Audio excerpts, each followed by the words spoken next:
सभी साथियों को ओम प्रकाश राजभर का नमस्कार। आज आप लोगों को इधर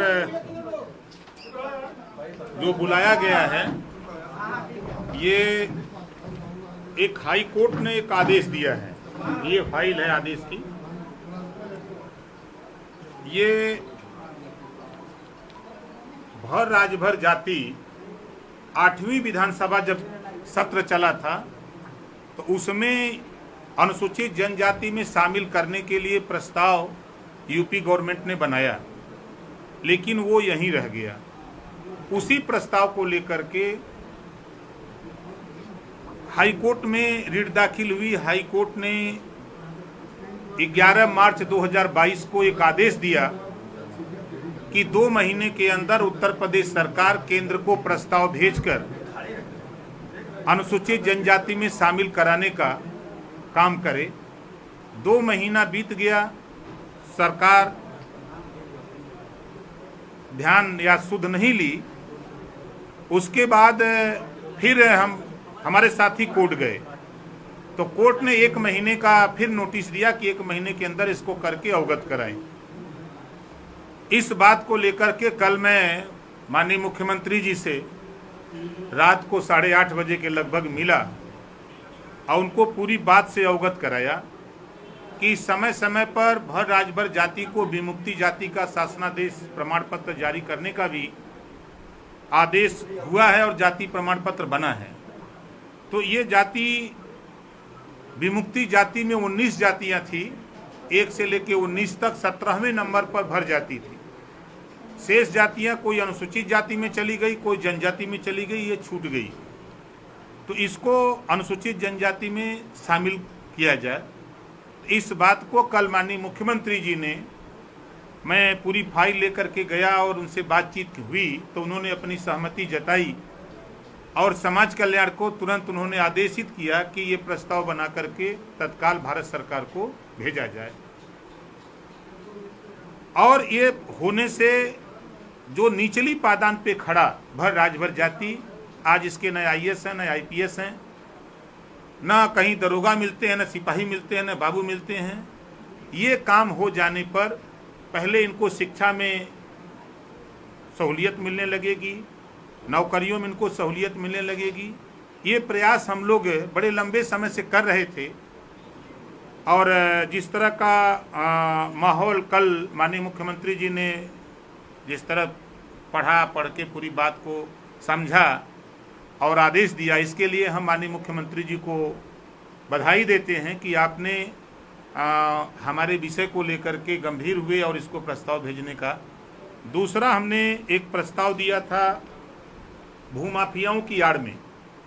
भूमाफियाओं की आड़ में जो गरीब, कमज़ोर, वंचित, पिछड़े दलित हैं, जो 50 साल 60 साल से बसे हुए लोग हैं ज़मीनों पर, वो भूमिहीन हैं, वो भूमाफिया नहीं हैं, लेकिन गाँव में रंजिश बस इनके मकान गिराए जा रहे हैं।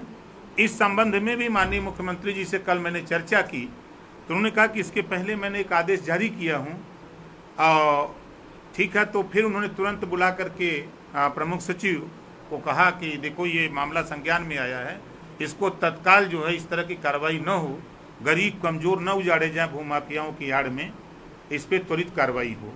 ये 2 मुद्दों को लेकर के कल मैं माननीय मुख्यमंत्री जी से मिला और मिल करके उनको अवगत कराया। तो आप लोगों के माध्यम से ये मैसेज हमारे समाज के, जब सदन में हम इस बात को लड़ते हैं तो ना तो सपा के राजभर नेता बोलते हैं, ना बीजेपी के बोलते हैं। कोर्ट के आदेश के बाद भी कोई साहस नहीं जुटा पा रहा था। अगर ये नेता माननीय मुख्यमंत्री से मिल लेते तो या तो पार्टी से निकाल दिए जाते। ऐसा भय सताता है, ऐसा लोगों को भय सताता है। और आज जब हम मिले हैं तो तरह तरह की चर्चाएं लोग कर रहे हैं। ये समाज की लड़ाई है, समाज की लड़ाई सबके बस का नहीं होता है। ये लड़ाई अगर वंचित, पिछड़े, दलित की कोई लड़ सकता है, फ्रंट पे आकर के बोल सकता है, तो ओम प्रकाश राजभर के अलावा हम ये परवाह नहीं करते कि मेरे साथ क्या होगा। आप लोग बखूबी आज 5-5.5 साल से देख रहे हैं। तो इन चीज़ों को लेकर के हम लोग जो है, और तीसरी चीज़ साथियों, हम आपके माध्यम से हम अपने समाज के लोगों से ये कहना चाहूँगा कि जिस तरह की तैयारी हम लगे हैं, भर राजभर को एसटी में शामिल कराने के लिए मुख्यमंत्री ने सहमति दिया है, तो जो रथ यात्रा 26 सितंबर से चल रही है, हम उन नौजवानों से कहना चाहूँगा कि 26 तारीख से विभिन्न जनपदों में जो कार्यक्रम 1 महीने लगातार सावधान रथ यात्रा चल रही है, अपनी अपनी मोटरसाइकिल में अपना अपना तेल भरा करके, अपनी अपनी गाड़ी करके कार्यक्रमों में बढ़ चढ़ के हिस्सा लो, ताकि ओम प्रकाश राजभर को ताकत मिले और पूरी ताकत के साथ हम इस लड़ाई को मंजिल तक पहुंचाने में सफल हों। हमारी सावधान यात्रा इसी उद्देश्य से निकाले हैं, क्योंकि हाई कोर्ट का जब आदेश आया तो मैंने तय किया कि अब इसको कैसे हम धार दें, कैसे हम और दबाव बनावें सरकार के ऊपर, कैसे हम कोशिश करें। तो इसी में हमने सावधान यात्रा का रखा। उसी बीच हमने माननीय मुख्यमंत्री से इस संबंध में मिला था, तो तमाम तर्क वितर्क, इसके पहले जब मैं मिला तो लोग तर्क वितर्क कर रहे, तो मैं इस नाते नहीं कि चूंकि उस समय सहमति नहीं मिल पाई थी, जिस तरह की कल माननीय मुख्यमंत्री जी ने सहमति दी, इस नाते हम आप लोगों से भी नहीं बताए, मैं बराबर इस बात के लिए लड़ता रहा। तो कल जिस तरह मुख्यमंत्री जी ने सहमति जताई है, फिर मैं मुख्यमंत्री का आभार व्यक्त करता हूं, बधाई देता हूं।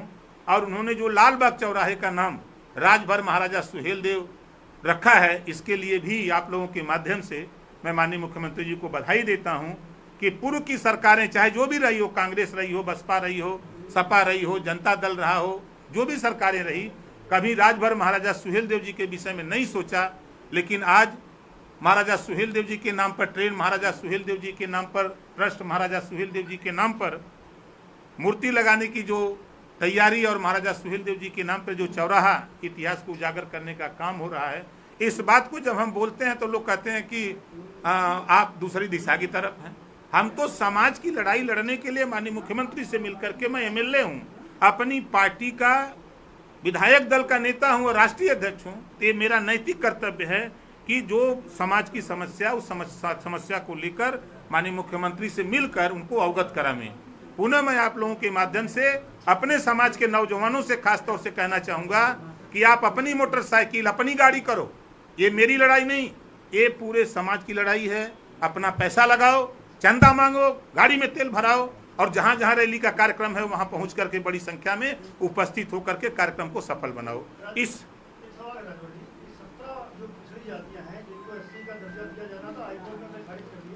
लगातार एक के बाद एक सरकारों ने प्रस्ताव उस पर भेजे, दर्जा देने की बात कही, आपने भर और राजभर की बात की, बाकी जो पिछड़ी जातियां उनकी चर्चा नहीं।